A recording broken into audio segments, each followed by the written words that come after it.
ডিম পাড়ে হাসে খায় বাগডাসে বহুল প্রচলিত বাংলা প্রবাদ, যার অর্থ একজনের পরিশ্রমে অন্যজনের ফল ভোগ।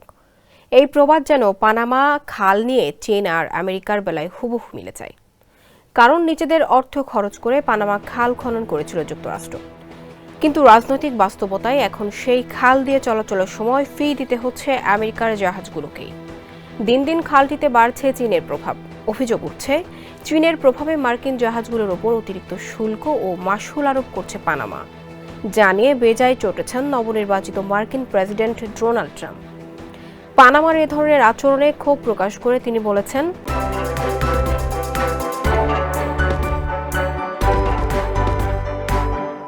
পানামাকে নিজেদের মতো করে খাল পরিচালনা করতে হবে, অন্যথায় আমেরিকা এর নিয়ন্ত্রণ নিয়ে নেবে। নিজের ট্রুথ সোশ্যাল প্ল্যাটফর্মে দেওয়া এক পোস্টে ট্রাম্প বলেন, আমাদের নৌবাহিনী ও বাণিজ্যিক জাহাজগুলোর প্রতি খুবই অন্যায্য আচরণ করা হচ্ছে। পানামা কর্তৃপক্ষের নির্ধারণ করা ফি বেশ হাস্যকর। এমন প্রতারণা বন্ধ করতে হবে। যুক্তরাষ্ট্র পানামা খালের নির্মাণ কাজ শেষ করে 1914 সালে। এরপর 1999 সালে খালের পূর্ণ নিয়ন্ত্রণ গ্রহণ করে পানামা। সম্প্রতি এই চ্যানেল দিয়ে পণ্য পরিবহনের ক্ষেত্রে চীনের প্রভাব ক্রমশ বাড়ছে, যা যুক্তরাষ্ট্রের জন্য ভয়ের কারণ হিসেবে বিবেচনা করা হচ্ছে।